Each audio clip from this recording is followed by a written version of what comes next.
Assalamualaikum warahmatullahi wabarakatuh. Perkenalkan saya Faizal Mustafa Zinka Ahmad Syah, NIMB 100210405. Hari ini saya akan mempresentasikan tentang hasil karya ilmiah saya yang berjudul Bahaya Pergaulan Bebas di Kalangan Remaja. Yang pertama, pendahuluan, dimulai dari latar belakang. Usia remaja adalah usia yang rawan khususnya di dalam pergaulan. Kemajuan teknologi juga akan memicu luasnya pergaulan pada saat ini. Pergaulan bebas sudah menjadi bahaya paling utama yang dihadapi oleh kalangan remaja. Bukan hanya itu, pergaulan bebas juga dapat menimbulkan kekhawatiran para orang tua. Usia remaja yang masih labil memang akan sangat mudah untuk dibodai pergaulan. Yang kedua, rumusan masalah. Bagaimana bahaya pergaulan bebas untuk para remaja? Yang ketiga, tujuan penelitian. Mengetahui bahaya apa saja yang akan mengancam sebagai akibat dari pergaulan bebas. Bab 2, pembahasan. Yang pertama, pengertian pergaulan bebas. Apa sih pergaulan bebas itu?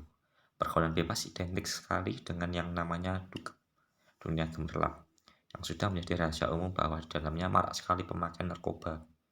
Ini identik sekali dengan segi bebas yang akhirnya berujung pada HIV atau AIDS, dan pastinya setelah terkena virus ini kehidupan remaja akan menjadi sangat timpang dari segala segi.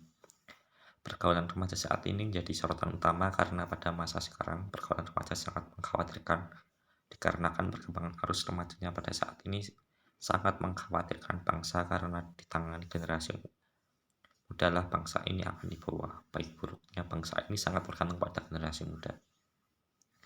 Yang kedua, pengertian remaja.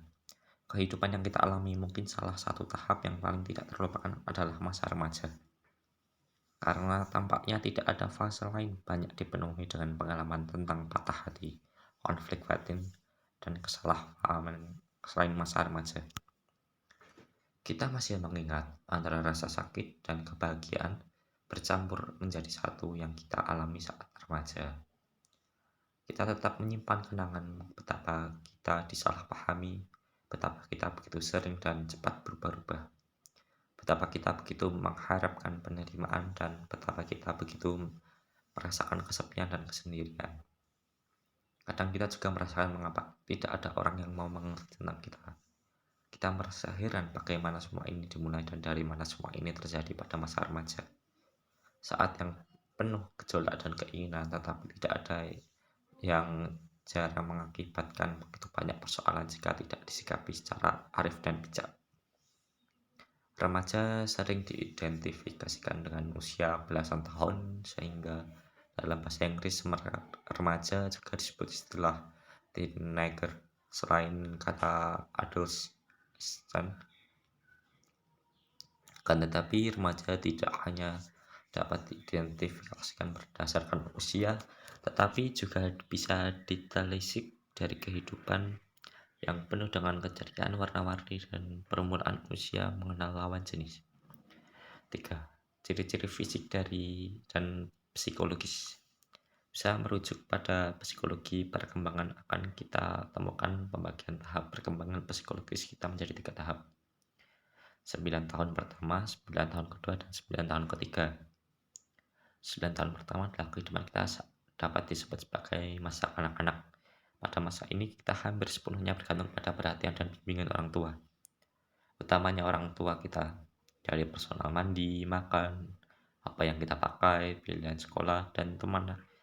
Hampir semuanya dipengaruhi oleh keputusan dan kebijakan orang tua kita. Masa kanak-kanak ditandai dengan perkembangan dan pertumbuhan fisik yang sangat cepat, mulai belajar telungkup, merangkap, berjalan, bicara, dan berpikir. Usia remaja berada pada perkembangan psikologis kedua dan 9 tahun kedua setelah kita melewati masa kanak-kanak. Pada masa ini kita mulai diajari tentang kemandirian dan bagaimana membuat keputusan untuk diri kita sendiri. Bab ketiga, penutup. Kesimpulan. Kami kira remaja harus pintar dalam memilih teman agar tidak terjerumus dalam pergaulan bebas yang telah merusak akidah dan moral sebagian remaja di negeri ini. Oleh karena itu, remaja itu perlu mengikuti kegiatan-kegiatan seperti pengajian remaja, karang taruna, dan kegiatan lainnya. Saran dan kritik. Yang pertama, saran. Perlu kiranya remaja melibatkan diri dalam kegiatan-kegiatan yang positif baik di sekolah maupun di lingkungannya, yang tentunya harus mendapatkan dorongan dan restu dari orang tua. Yang kedua, kritik. Kami menyadari dalam pembuatan makalah ini masih kurang baik. Oleh karena itu, kami sangat membutuhkan kritikan yang membangun dari para pembaca. Bab keempat, daftar pustaka. Sumber referensi yang kita ambil ada dua, yaitu dari Husniati Enor 2006, Remaja Kreatif dan Mandiri Yogyakarta, DOS Publisher. Yang kedua dari Media Nelitcom, media publikasi pergaulan bebas di kalangan pelajar studi, PDF. Sekian dari saya, apabila ada salahnya mohon dimaafkan. Wassalamualaikum warahmatullahi wabarakatuh.